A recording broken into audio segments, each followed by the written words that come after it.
first off, when I received my mission call, suddenly there's people in my life. One of my relatives, I had no idea, went to Finland. You just find, obviously when you get a mission call, you find out other people had gone there you'd never heard of or really knew very well. And one thing that I was constantly told was that missionary work is hard in Finland, that it's a hard language, it's cold, and that you probably aren't going to find anyone that wants to, keep the commandments and follow Heavenly Father Jesus Christ's plan to be baptized. And so that was, for some people on my mission specifically, that was something like people have these expectations already set for them. And as a new missionary, you want to break those expectations, and you want to, that there's people out there that are going to accept the gospel. But I'm sure, you receiving your mission call probably, maybe you've had some people say that it's hard work, and probably people have said you're not going to baptize anybody or find anyone that's interested. And so I can tell you right now that's not true. That's not true at all. Specifically in the Finnish mission, the missionaries, I honestly don't know any disobedient missionaries. It is very obedient, very loving, very extremely. I know all missions are like this. I have only served in one mission, but all I know is that the Spirit is so strong and the love for the people is so great. Specifically with my mission president, President Rawlings, is not there anymore. I think it's President Watson. I can't remember the name of the individual, but he just got there this summer. But the languages that we were speaking in Finland is obviously the first language that we learn is a language of the Spirit, and the second language is the language of love, and the third language is the Finnish language. Those are the only languages we speak in Finland, is what we're taught. And so it's, as missionaries have immersed ourselves in that attitude of knowing that we're here to help other people, and we're here to not only spread the word, but help people incorporate it into their lives.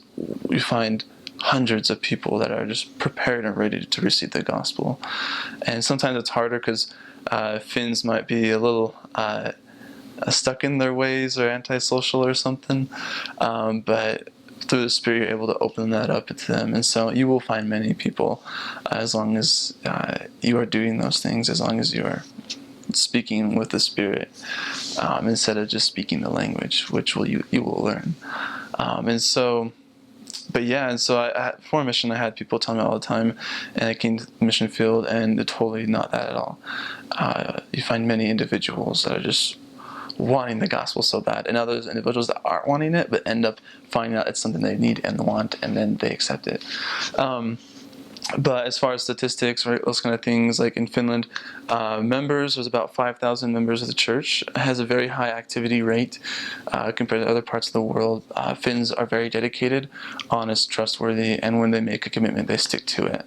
And so it's just very strong wards and branches. Currently, there are two stakes. It's the Helsinki stake and the Tampere stake. And then there are 3 districts. There's a mission district and then 2 other districts, which in each have 3 branches. And so, but it's spread out through the whole entire country, because your mission is going to be the entire country of Finland. The highest we'll go is a place called Rovaniemi, which is just right above the Arctic Circle. Oh, I think it's just below, actually. I never served there, so I don't know. But yeah, as far as those things go, the members are very strong, very willing to work with you, and they do have struggles. Like Finns in general are just to themselves, and that's why we don't really know. Like as Americans, we know a lot about Swedes, and they got was it from Sesame Street, like the Swedish Chef, or I don't know, those kind of things that you've heard of Swedish fish, you know Norway, but people don't really know about Finland, because it's just it's one of those places that they just really keep to themselves. And so that's just this personality wise, you need to break that barrier with individuals in a very comfortable way, and through the Spirit, that is a perfect way to do it. So when you break that barrier, Finnish members are just amazing, and they want to help and like do the work of the Lord, and they love helping the missionaries.